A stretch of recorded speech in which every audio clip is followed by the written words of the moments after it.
이 전시의 컨셉이 딱 나와 있는데요.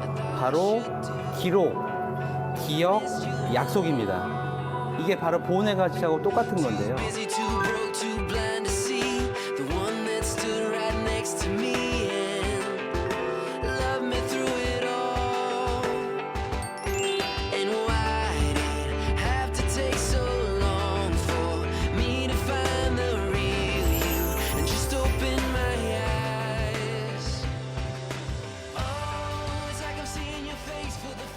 안녕하세요. 저는 국가보훈부에서 홍보 담당관을 맡고 있는 최정식 과장이라고 합니다.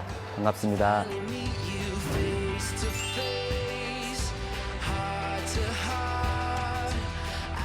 국가보훈부는 어떤 일을 하는? 네, 국가보훈부는 가장 간단하게 말씀드리자면 우리 대한민국을 위해서 희생하거나 헌신하신 분들을 예우하는 부처라고 생각하시면 됩니다. 네. Like a small boat on the ocean, sending big waves into motion, like how a single word. 저희 반을 대표해서라든가 아니면 학교를 대표해서 어떤 이제 발표를 한다거나 아니면 누구한테 설명을 한다거나 이제 그런 계기가 굉장히 많았었죠. 저희 선생님이라든가 주변에서 야, 너 되게 다른 애들이 얘기하는 것보다는 좀 더 쉽게 설명해주고 이제 그런 거에 좀 소질이 많지 않나. 그래서 제가 이제 주요 전공을 찾다가 그런 일을 하는 직업이 뭐 있을까? 이제 그래서 신문방송학을 택하게 됐었고요. 신문방송학을 하다 보니까 신문방송학 안에서도 이런 부분을 좀 더 잘 하는 저희로 말하면 PR이라는 학문이죠. 그 중에서도 PR의 여러 분야가 있는데요. 특히 레피테이션 매니지먼트라는 파트가 있습니다. 명성관리라고 하죠. 기업으로 말하면 자기들이 갖고 있는 기업의 가치를 소비자나 국민들이 더 많이 알렸으면 좋겠다. 그래서 명성이 높은 기업이 뭐냐? 그러면 존경받는 기업이겠죠. 그런 거에 대한 전략과 실행 방향들을 세우는 업무를 하는 주 전공을 주로 하게 됐었습니다.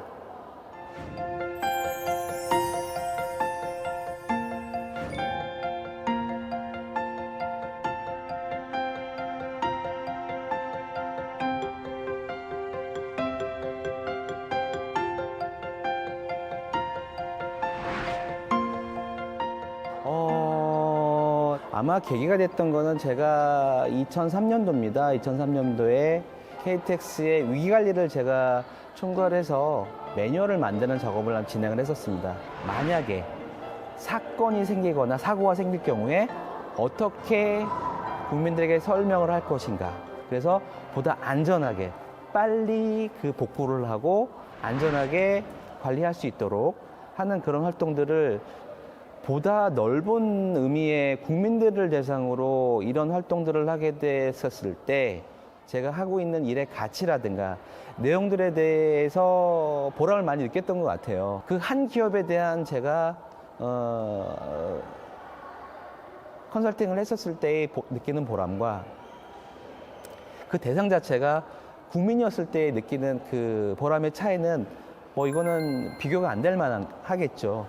그러다가 우연한 계기겠죠. 2005년에 모든 부처에 이 PR 전문가들을 일괄 채용하는 계기가 있었습니다. 그래서 당시에 이제 지원을 했었고, 그래서 2005년도에 기획예산처 홍보기획 사무관으로 이제 제가 공직에 발을 들여놓게 되는 그런 아마 기회가 되지 않았나 싶습니다.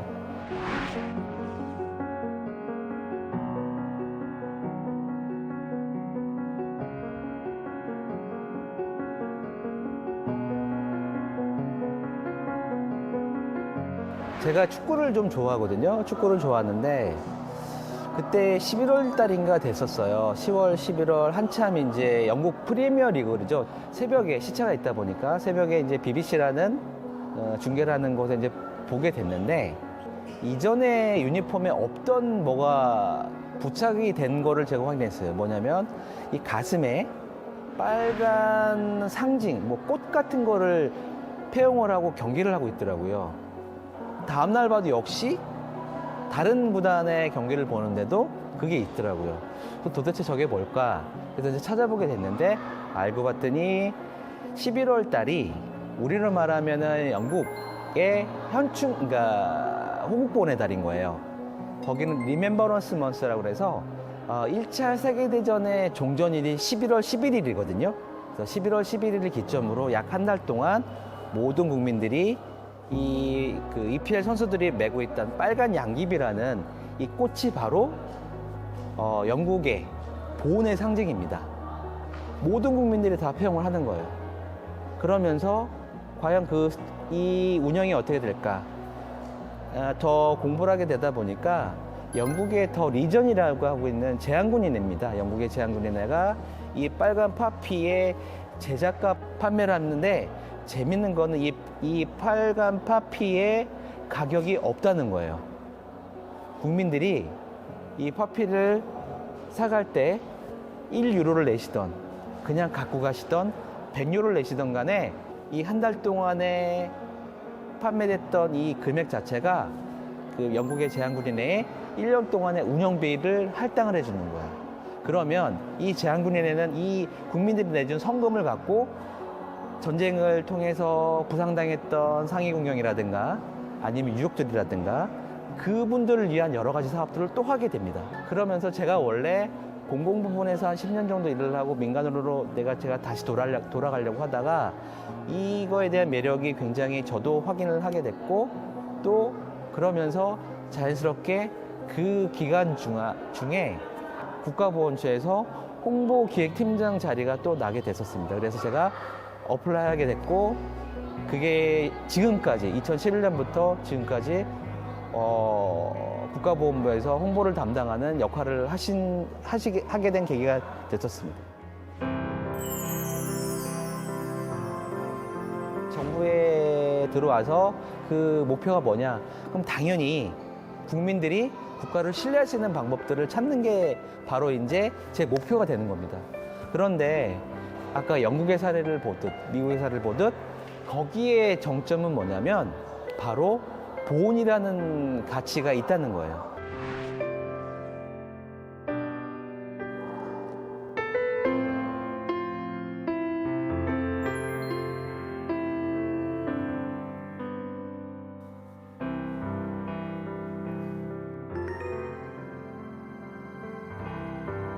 과거에 우리나라를 위해서 목숨을 바치고 헌신을 하셨던 분들 과연 지금의 나라는 할 수 있을까라는 생각도 들지만 저희가 할 수 있는 일은 그런 분들을 기억하고 잊지 않는 것 이게 결국은 저희가 할 수 있는 노력의 일환이 아닐까.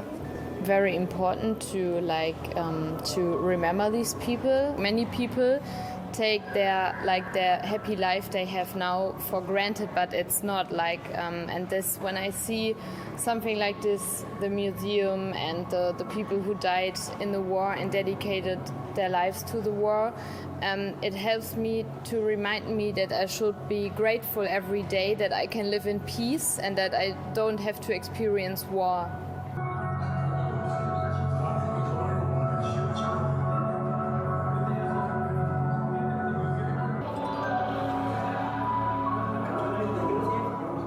이 전시의 컨셉이 딱 나와 있는데요. 바로 기록, 기억, 약속입니다. 이게 바로 보훈의 가치하고 똑같은 건데요. 이런 하나하나의 사건들, 아카이브라는 이런 자료들을 하나하나 기록하면서 자연스럽게 역사가 기억이 되고 그 역사를 기억하면서 결국에는 약속을 하는 거죠. 제가 생각했었을 때는 국민들이 기억하고 이해할 수 있는 좋은 사례들을 계속 만들어내는 게 필요하지 않나 생각이 들었었어요. 그 얘기는 뭐냐면 국민들이 보훈이다라고 했었을 때 머릿속에 떠올릴 수 있는 중요한 사례들을 만들어내는 건데 6.25 참전용사분들을 위한 제복을 만들어내는 캠페인이 있었습니다.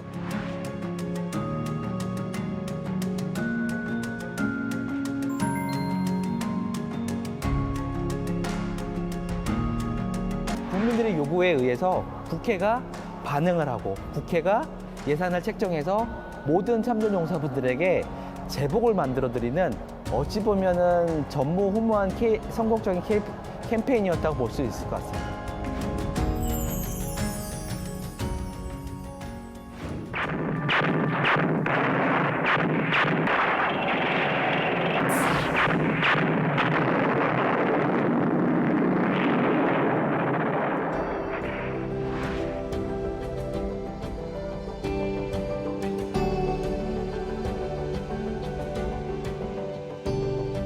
지금 이 구역은 6.25 전쟁 당시에 참전했던 연합군, 22개 연합군의 전사자 이름을 하나하나 새겨놓은 전사자 명비 공간입니다.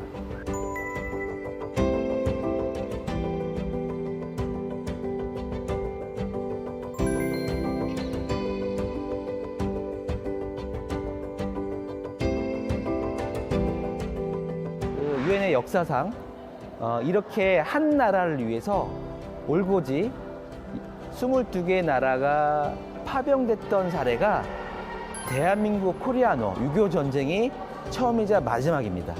유엔이 창설되고 난 다음에 처음으로 유엔의 역할을 6.25 전쟁에 파병을 하면서 의미를 알리게 됐고, 그리고 그 대한민국이 결국에는 이렇게 성공적으로 자유민주주의 체제를 유지하고 발전해 왔다는 것 자체가 유엔의 설립의 근거가 또 되는 겁니다.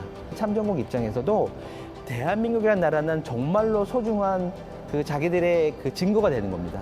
그래서 그 22개 나라와를 대상으로 참전용사와 참전국을 대상으로 하는 이 보훈외교 활동은 전 세계에서 대한민국만이 할 수 있는 유일한 공공외교 활동이라고 보실 수 있게 될 것 같습니다.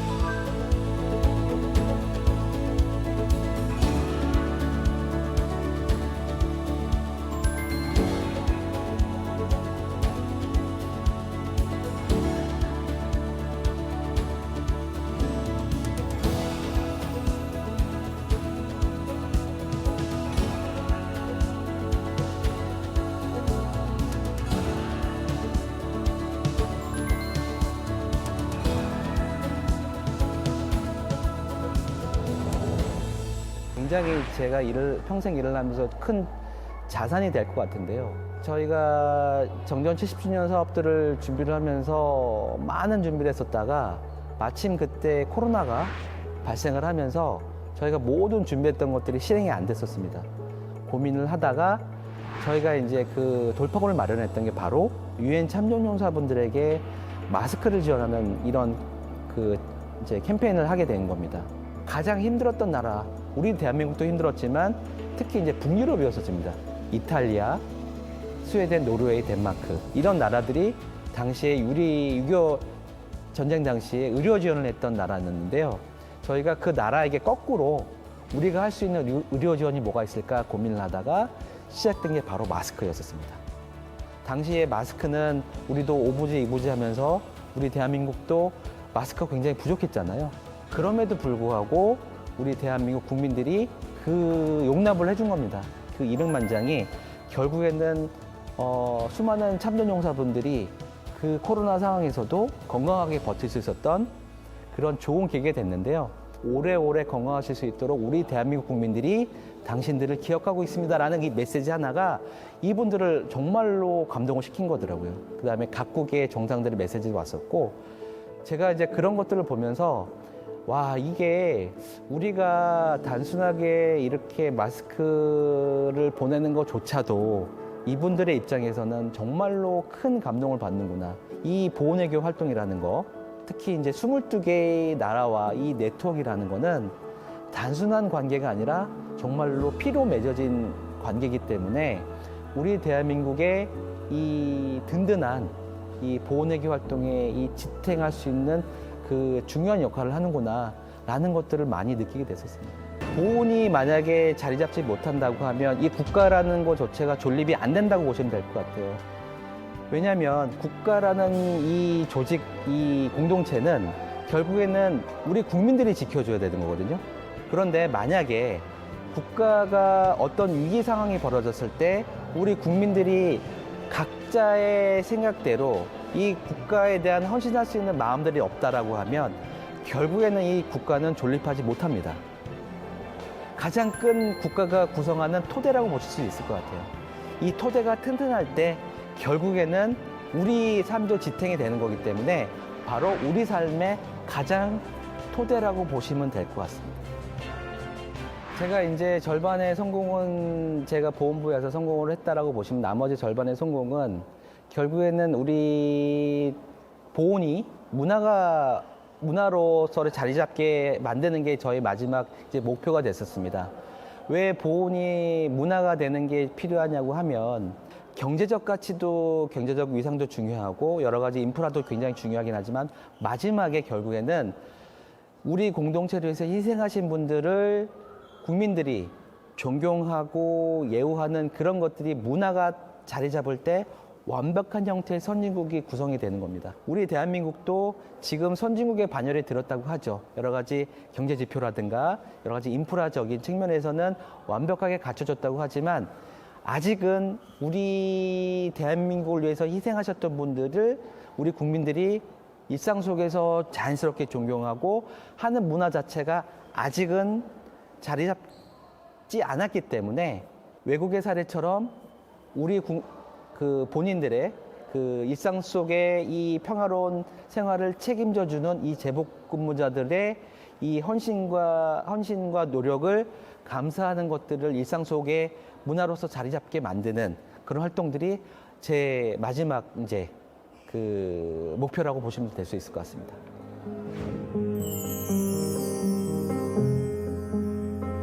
시청자 여러분, 6월은 호국본의 달입니다. 우리 일상 속에 이 평화를 가능하게 했던 모든 그 국가유공자라든가 그 제복근무자들을 위해서 할 수 있는 그 보훈의 가장 간단한 방법이 뭐가 있을까요? 바로 기억입니다.